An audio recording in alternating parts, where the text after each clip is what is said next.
قبلہ چینج ہو چکا ہے اور انہوں نے کچھ نمازیں بیت المقدس کی ہی طرف رخ کر کے پڑھی۔ اب نبی علیہ السلام نے ان لوگوں کو جو کہ بیت المقدس کی طرف رخ کر کے نماز پڑھ رہے تھے انہیں اپنی نمازیں پھر سے دہرانے کا حکم نہیں دیا۔ لہٰذا اس سے یہ ثابت ہوتا ہے کہ اگر کسی شخص کو کسی چیز کے بارے میں علم نہ ہو تو اس پر خطا کا اطلاق نہیں کیا جا سکتا۔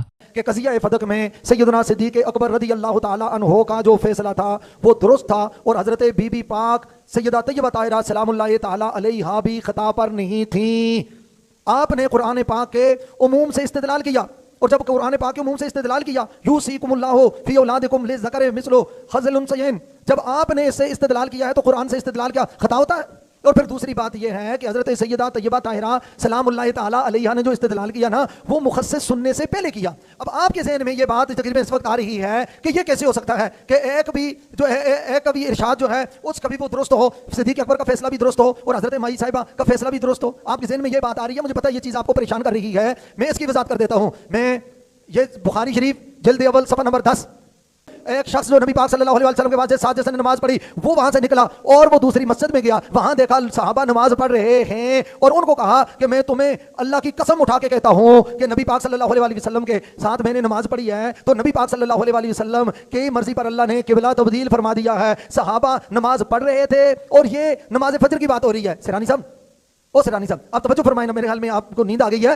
آپ توجہ فرمائیں میری طرف اور وظیفہ بھی پڑھیں اور ساتھ توجہ بھی میری طرف فرمائیں کہ نبی پاک صلی اللہ علیہ وسلم کے پیچھے جو صحابہ کرام نے نماز، حضور نے عصر کی نماز وہاں پڑھائی جس وقت قبلہ تبدیل ہوا، پھر مغرب کی نماز ہوئی، عشاء کی نماز ہوئی، فجر کی نماز میں اس صحابی نے آ کے ان کو بتایا بھائی قبلہ تبدیل ہو گیا ہے، تو انہوں نے نماز میں اپنا رخ بیت المقدس کے بجائے خانہ کعبہ کی طرف کر لیا۔ تو میں پوچھنا چاہتا ہوں اس جو پہلی نمازیں مغرب کی عشاء کی، دیگر صحابہ حضور کے ساتھ وہ خانہ کعبہ کی طرف منہ کر کے نماز پڑھ رہے تھے، اور یہ صحابہ جو ہے نمازیں بیت المقدس کی طرف منہ کر کے پڑھ رہے تھے، ان میں سے آپ کس کو غلط کہیں گے؟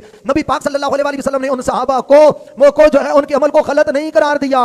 نبی پاک صلی اللہ علیہ وسلم نے یہ نہیں فرمایا اپنی نمازیں دہراؤ، نبی پاک صلی اللہ علیہ وسلم کا ان کو نمازوں کو اس طرف جو ہے جائز قرار دینا یہ اس بات کی دلیل ہے کہ جو خانہ کعبہ کی طرف اس وقت حضور کے ساتھ نماز منہ کر کے نماز پڑھ رہے تھے وہ بھی ٹھیک تھے، اور جو اس مسجد میں بیت المقدس کی طرف منہ کر کے نماز پڑھ رہے تھے وہ بھی ٹھیک تھے، وہ ان کا عمل بھی درست، ان کا عمل بھی درست، وہ بھی جائز یہ بھی جائز۔ اس کے عمل کو کس نے خطا کہا ہے؟ آپ کے ذہن میں یہ بات ہے کہ جناب والا ایک عمل اگر درست ہو گیا تو دوسرے کا کیسے درست ہو سکتا ہے؟ لگائیے فتویٰ۔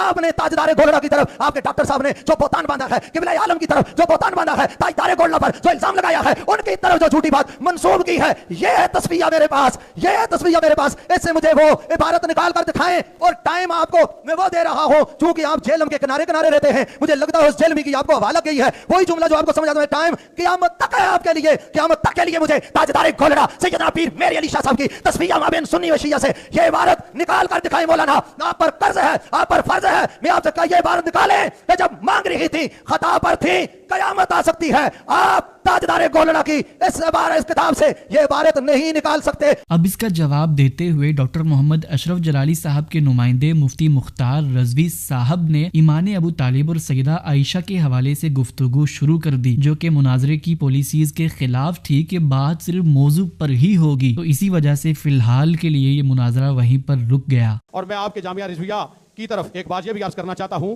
کہ مولانا حنیف قریشی نے جو حضرت بی بی عائشہ صدیقہ رضی اللہ تعالیٰ عنہا کے لیے کہا ہے کہ کچھ لوگوں نے کہا کہ وہ خطائے معصیت تھی، ان کی طرف خطائے معصیت کا ارتکاب کا جملہ کہا، آپ مجھے بتائیں جامعہ رضویہ نے اس پر کیا ایکشن لیا؟ خطائے معصیت یہ اس کا دفعہ زیادہ ضروری تھا یا خطائے اجتہادی کا دفعہ ضروری تھا؟ خلط مبحث روکو جی، روکو نہیں روکو، میری میں تقریر میں کیوں بول رہے ہیں؟ اسی وجہ سے آپ کو کہا کہ موضوع سے باہر نکلنا آپ چھوڑ دیں، موضوع سے باہر نکلنا آپ حماقت کرتے ہیں۔ ڈاکٹر صاحب کے الفاظ باطلہ کا دفاع ہے، کبھی آپ قریشی صاحب کی طرف چلے جاتے ہیں، کبھی آپ جناب مسئلہ ایمان ابو طالب کی طرف۔ مولانا اگر آپ کو مسئلہ ایمان ابو طالب سے کوئی بات ہے، اشکالات ہیں، پھر آپ پھر میدان سجا لیں گے، مناظرہ کر لیں گے، پھر کبھی مناظرہ کر لیں گے، میدان سجا۔ آپ کو حضرت ابو طالب سے اگر اتنی چڑ ہے، آپ کو حضرت ابو طالب کے ذکر سے کیوں آپ نے کیا ہے؟ میں نہیں چلنے دوں گا آپ کو جب تک آپ یہ بات نہیں کریں گے۔ دونوں مائک بند کر دیں، دونوں مائک بند کر دیں۔ نیکسٹ اپڈیٹ یہ ہے کہ ریسنٹلی انجینئر محمد علی مرزا صاحب نے مفتی طارق مسعود صاحب کے اس بیان کا جواب دیا جو مفتی صاحب نے یہ فرمایا تھا کہ انجینئر صاحب توصیف الرحمان صاحب اور غامدی صاحب کی بات سننے کے بعد ایسا لگتا ہے کہ جنت میں یہ 2-4 لوگ ہی جائیں گے۔ آدمی کو خواب آیا نا، خواب میں دیکھا کہ میں جنت میں دال چاول ہیں، اس نے کہا یہ کیا ہے, جہنم میں دیکھے ہیں. اس نے کہا یہ کیا ہے, انہوں نے بولا 4 آدمی جنت میں آئے, کیا دیکھ پکائیں گے 4 آدمی کو؟ ایک انجینئر علی مرزا تھا, ایک جاوید احمد غامدی صاحب تھے, اور ایک توصیف الرحمان راشدی دامت برکاتہم, وہ تو پھر بھی بہت بہتر ہیں, اور چوتھے ہی وہ جو غامدی صاحب کے داماد ہیں. یہ 4 آدمیوں کو جب آپ سنو نا تو آپ کو لگے گا یہی ہیں, باقی سارے کیا ہیں, غلط ہیں. جب 4 آدمیوں کو آپ سنیں نا تو آپ کو لگے گا دنیا میں یہ 4 ہی ہیں جو مذہب کی صحیح تعلیمات دے رہے ہیں, باقی 4 ارب کیا ہیں, وہ گھاس کھا رہے ہیں. وہ سمجھ رہے ہو کہ نہیں سمجھ رہے؟ تو یہی لگ رہا ہے کہ جنت میں 4 6 8 10 کر لو, تھوڑا سا بڑھا دو اگر آپ کو یہ کم لگ رہی ہے. یہ جو کراچی کے مفتی صاحب اکثر اپنی ویڈیوز میں دھوکہ دیتے ہیں, حالانکہ اس دھوکے سے وہ مزید ذلیل ہی ہوتے ہیں, کہ ایک انجینئر ٹھیک ہے باقی سب جہنمی ہیں. میں نے تو کبھی کسی کو جہنمی کہا ہی نہیں بھائی. یہ تم کہتے ہو کہ دیوبندی فرقہ جو ہے جنتی ہے باقی جہنمی ہے. ہم تو کہتے ہیں انشاءاللہ تعالیٰ ساری جنت میں جائیں گے اپنے اپنے کرتوتوں کی سزا بھگت کر. ہم تو کسی کو بھی نہیں کہتے کہ وہ جہنمی ہے. اللہ کی مرضی, آخرت کا فیصلہ تو اللہ نے کرنا ہے. چونکہ یہ اپنے فرقے کو ناجی سمجھتے ہیں تو ان کی مجبوری ہے کہ باقیوں کو ان کو جہنمی کہنا پڑے گا. تو وہی گالی جو ان کے بزرگوں نے انہیں سکھائی تھی وہ ہمیں دیتے ہیں. بھائی تمہارے بزرگوں کی ایک گندگی ہمارے اندر موجود نہیں ہے, نہ کوئی چندہ بک ہے, نہ کوئی مدرسہ ہے, نہ کوئی مسجد ہے, اور ہماری ایک خوبی تمہارے کسی بزرگ میں موجود نہیں ہے. لہٰذا یہ اس قسم کا ٹونٹ ہمیں نہ کو کرے. اسی کے ساتھ میں آپ کو یہ بھی بتاتا چلوں کہ اپنی اسی ویڈیو میں انجینئر محمد علی مرزا صاحب نے تبلیغی جماعت کی پوری ہسٹری بیان کی کہ وہ کیسے وجود میں آئی, اور ساتھ میں یہ بھی بیان کیا کہ تبلیغی جماعت مسلمانوں کے لیے ایک بہت بڑی نعمت ہے اور اسلامی تاریخ کی ایک بہت بڑی جماعت ہے. اور تبلیغی جماعت نے, اس میں کوئی شک نہیں ہے کہ مسلمانوں کے اندر ایک بنیادی فکر پیدا کی, بالکل بنیادی لیول کی چیزیں لوگوں کو سکھائیں. وضو سے متعلق, غسل سے متعلق, نماز سے متعلق. بعض لوگوں کو تو کلمہ بھی نہیں آتا تھا. ان لوگوں نے بڑی محنت کی ہے, اور میں پرسنلی تبلیغی جماعت کے لوگوں کے ساتھ بڑی محبت رکھتا ہوں اس حوالے سے کہ وہ اپنی جیب سے لگا کر دین کے لیے قربانی کرتے ہیں. ہمارے علماء کی اکثریت چندے اکٹھی کرتی ہے, اور ان چندوں کے ذریعے اپنا بینک بیلنس زیادہ بڑھاتے ہیں, اور دعوت و تبلیغ کا کام بہت تھوڑا کرتے ہیں. لیکن تبلیغی جماعت والے اپنی جیب سے لگاتے ہیں اور تکلیف اٹھاتے ہیں. پوری دنیا کے اندر گاؤں گاؤں جا کر, قصبہ قصبہ جا کر, مسجد میں جا کر, لوگوں کے گھروں پر دستک دے کر, بڑا شاندار نظام ہے ان کا. اس ماڈرن دور میں بھی وہ اسی طریقے سے آرتھوڈاکس پیٹرن کے اوپر کام کر رہے ہیں, اور بڑا ماشاءاللہ ان کا کام ایفیکٹو ہے. اور اسی کے ساتھ اپنی اسی ویڈیو میں انجینئر صاحب نے یہ بھی بتایا کہ تبلیغی جماعت کے 2 ٹکڑے کیسے ہوئے. اگر آپ اس کو دیکھنا چاہتے ہیں تو ان کی اس ویڈیو کی لنک ڈسکرپشن میں پرووائڈ کر دی گئی ہے, آپ وہاں سے اسے دیکھ سکتے ہیں. نیکسٹ اپڈیٹ یہ ہے کہ کل رات کو لائیو سیشن کے دوران جاوید احمد غامدی صاحب سے انجینئر صاحب کا نام لیے بغیر یہ سوال کیا گیا کہ کچھ لوگ نبی علیہ السلام کے حوالے سے یہ بیان کرتے ہیں کہ نبی علیہ السلام کے حوالے سے یہودی یہ کہتے تھے کہ وہ کل کے چھوکرے ہیں, جبکہ یہ الفاظ نہ تو قرآن کے اندر موجود ہے اور نہ ہی حدیث کے اندر. تو کیا بات کو سمجھانے کے لیے اس طرح کے اضافی الفاظ استعمال کیے جا سکتے ہیں کہ نہیں؟ اس پر غامدی صاحب نے کیا جواب دیا, میں چاہتا ہوں کہ آپ بھی میرے ساتھ ان کی یہ ویڈیو ضرور دیکھیں.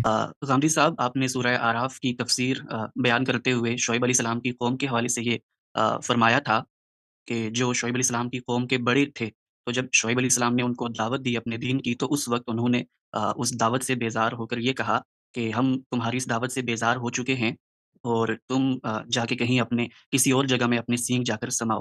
تو یہ جو آخری الفاظ آپ نے سینگ سمانے کے استعمال کیے ہیں, یہ آیت کے اندر نہیں ہیں. تو اسی طرح سے ایک اور صاحب علم نے نبی اسلام کے حوالے سے یہ فرمایا تھا کہ یہودی کہتے تھے کہ نبی اسلام کل کے چھوکرے ہیں. وہاں پر ان کی مراد کوئی نعوذ باللہ گستاخی کرنا نہیں تھی, بلکہ بات کو سمجھانا تھا. تو میرا سوال یہ تھا کہ کیا اس طرح کے الفاظ سمجھانے کے لیے استعمال کیے جا سکتے ہیں؟ دنیا کی ہر زبان میں جو اسالیب اختیار کیے جاتے ہیں ان کو ان کے موقع و محل میں دیکھا جاتا ہے. ہمیشہ ہماری قوم کا مزاج ہی بالکل اس معاملے میں الگ ہے. اس کے ہاں دین سمجھنے کا عمل کبھی ہوتا ہی نہیں, بلکہ اسی طرح کی گستاخیاں تلاش کرنا اس کا ذوق ہے. ایسی چیزوں کو محل میں, مقام میں دیکھنا چاہیے. کہاں بات بیان ہو رہی ہے مجھے اب یاد نہیں ہے کہ یہ الفاظ کہاں استعمال ہوئے ہیں. میں دیکھ لوں گا اس کو. جس محل میں استعمال ہوئے ہوں گے وہ محل یا صحیح ہوتا ہے یا غلط ہوتا ہے. صحیح ہے تو اس طرح کی باتوں کی پرواہ نہیں کرنی چاہیے, لوگ کہتے رہتے ہیں, اور غلط ہے تو اصلاح کر لینی چاہیے. یہ تھی آج کی ساری اپڈیٹس. ملتے ہیں اسی طرح کی نئی اپڈیٹس کے ساتھ, تب تک کے لیے اللہ حافظ. السلام علیکم ورحمۃ اللہ.